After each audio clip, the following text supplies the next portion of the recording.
Hi friends, welcome to my YouTube channel. সকল দর্শক বন্ধুকে আবারও স্বাগতম জানাচ্ছি আমার ইউটিউব চ্যানেলে। আর যে নতুন বন্ধু তাদেরকে আমন্ত্রণ জানাচ্ছি চ্যানেলটি সাবস্ক্রাইব করে পাশে থাকার জন্য। Here I am requesting to my all of new viewers and friends whose are just now connected through this YouTube or cooking video. Please subscribe my YouTube channel and stay connected. And if you guys are enjoy my cooking video of any of parts, so please don't hesitate to give a like and share with your near and dear ones. আমার রান্নার video যদি কোনো অংশ আপনাদের ভালো লেগে থাকে সেক্ষেত্রে বিনীত অনুরোধ জানাচ্ছি ভিডিওটি লাইক এবং শেয়ার করে বরাবরের মতো পাশে থাকার জন্য, যেটা আপনারা সবসময় করছেন। তো বন্ধুরা, আজকের রেসিপিটি হচ্ছিল পালং শাক দিয়ে মজাদার একটি ট্যাংরা মাছের ঝোল রেসিপি, যেটা কিনা বাংলা এবং বাঙালিদের খুবই খুবই পছন্দের একটি রেসিপি। আর বাঙালি মানে হলো শাকের মধ্যে একটু মাছ থাকবে, এটি স্বাভাবিক। তো এই রেসিপিটি আমরা খুব ঝটপট এবং সহজ পদ্ধতিতে পরিবেশন করছি। So friends, today we are presenting a very delicious and tempting is a spinach curry recipe with the tangra fish with the mistress fish. So I hope this recipe will give you better insight. So let's get started.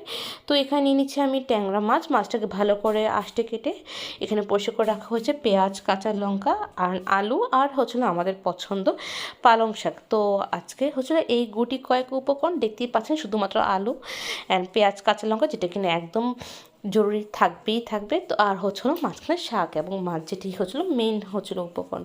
তো এই গুটি কয়েক recipe দিয়ে চলেন আমরা তাহলে আজকে রেসিপিটি দেখাচ্ছি। তো প্রথমে আমি দেখাবো ফিশ ম্যারিনেশন। তো ফিশে আমি দিয়ে দিচ্ছি হলুদের গুঁড়ো। আমি অবশ্যই এখানে 1/4 টেবিল স্পুন হলুদের গুঁড়ো দিচ্ছি।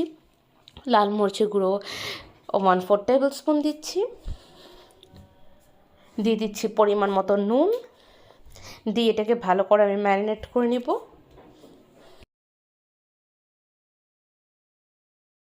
ম্যারিনেট হয়ে গেলে আমরা চলে যাবো পরবর্তী স্টেপে। এখানে আমি একটু মশলা মিশ্রণ করব, যেটা আমি সবসময় বলে থাকি।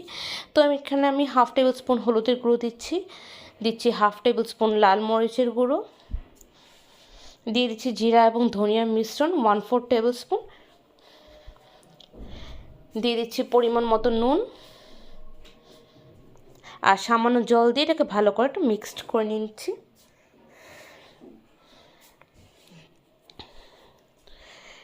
দিয়ে দিব এখানে তেল এবং তেলটি ভালো করে গরম হওয়ার অপেক্ষায় রইলাম।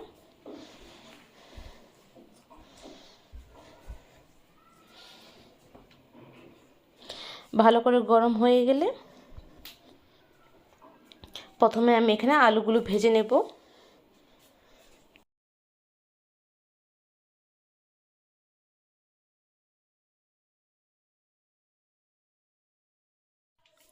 দিয়ে দিব এখানে সামান্য হলুদের গুঁড়ো,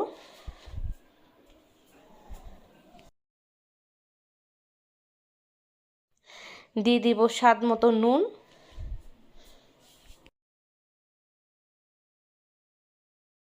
দিয়ে এটাকে ভালো করে ভাজা করে নিব। ভাজা হয়ে গেলে আমি এটা অন্য একটি পাত্রে স্থানান্তর করে নিচ্ছি। এবার আমি কিছু লবণ ছিটিয়ে নিব, কারণ আমি এখানে যখন মাছ ভাজবো মাছ ভাজা প্রিকশন হিসেবে কিছু সল্ট দিয়ে দিব।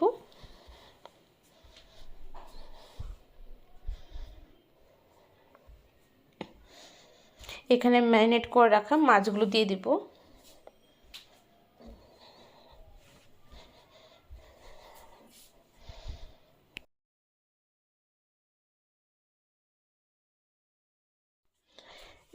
দিয়ে এটাকে ভালো করে ভাজা করে নেব। এখানে হয়তো দেখানো যাচ্ছে যে আমি ঢাকনা দিয়ে ঢেকে রাখছি, বাট ঢাকনা দিয়ে ভাজা করছি না, এখানে তেলের ছিটা আসতে পারে। তাই এটাকে প্রিকশন হিসেবে আমি এখানে ঢেকে দিচ্ছি, যাতে ছিটাগুলো যেন সরিয়ে না পড়ে, এই কারণে। তো এক পিঠ ভাজা হয়ে গেলে আমি অপর পিঠটিও ঠিক গোল্ডেন ব্রাউন কালার বা হচ্ছে সোনালি বাদামি রঙের করে ভাজা করে নিব।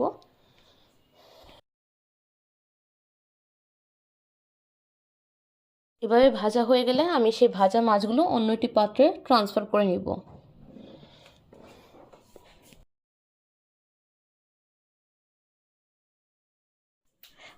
আর এভাবে করে 1-2 ব্যাচের মাধ্যমে মাছগুলোকে ভাজা করে নিব। তো মাছগুলো ভাজা হয়ে গেলে আমি চলে যাব এখন পরবর্তী স্টেপে। এখানে আমি একটু সামান্য তেল অ্যাড করব, যেহেতু ভাজার পরে তেল অনেকটা শুকিয়ে গিয়েছে।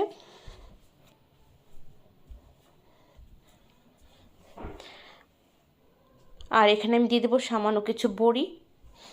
এটা হলো মাসকলাই ডালের বড়ি।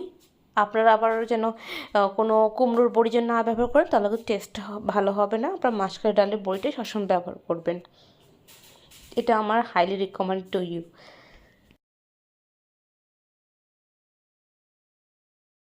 তো এইভাবে করে বাদামি করে ভাজা ভাজা করার পর এটি অন্য পাত্রে ট্রান্সফার করে নিব।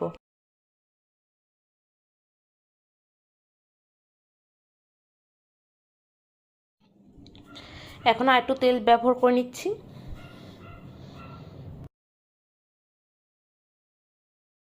এখন তেলটি ভালো করে গরম হয়ে আসলে আমি এখানে একটি শুকনো লঙ্কা দিয়ে দেব।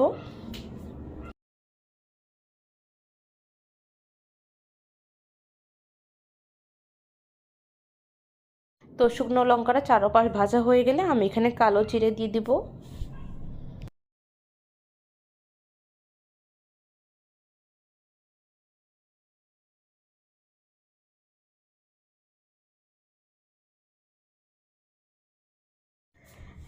অতঃপর আমি দিয়ে দিব পেঁয়াজ কুচি।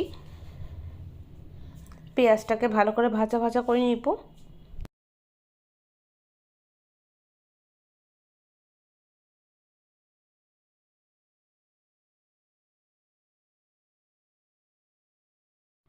অবশ্যই দিয়ে দিব পরিমাণ মতো নুন।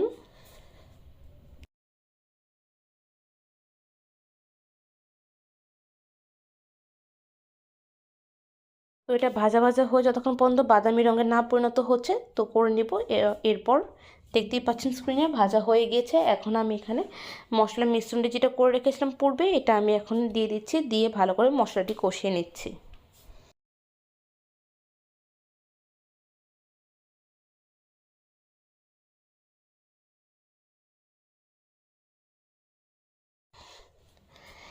এখন এখানে আলুগুলো দিয়ে দিব, ভেজে রাখা আলুগুলো।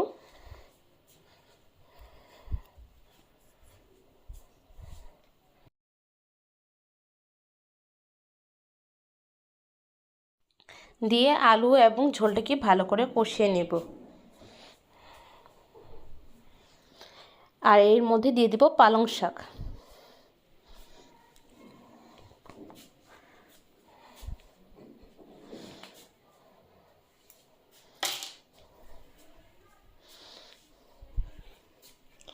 দিয়ে ভালো করে মাখা মাখা করে নিব। আর একবার না দিয়ে অল্প অল্প করে ভালো করে যেন ঝোলে মাখিয়ে নেব এবং ভাজা ভাজা করে নিচ্ছি।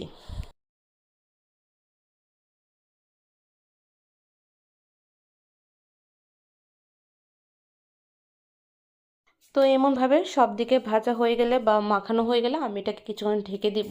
এতে সবজিগুলো কি একটু ভালো করে কষে যাবে এবং সেদ্ধ হয়ে যাবে। আর তার আগে আমি দিয়ে দেবো গুটি কয়েক কাঁচা লঙ্কা।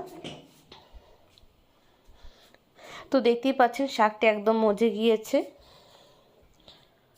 আর এর মধ্যে আমি দিয়ে দিব ভেজে রাখা মাছ এবং বড়ি। দিয়ে 1-2 মিনিটের মতো নাড়াচাড়া করে নিব যতক্ষণ পর্যন্ত এই কষানো ঝোলটা ভালো করে ফিশের গায়ে বা ট্যাংরা মাছের গায়ে ভালো করে অ্যাড না হচ্ছে আর বড়িতে না হচ্ছে।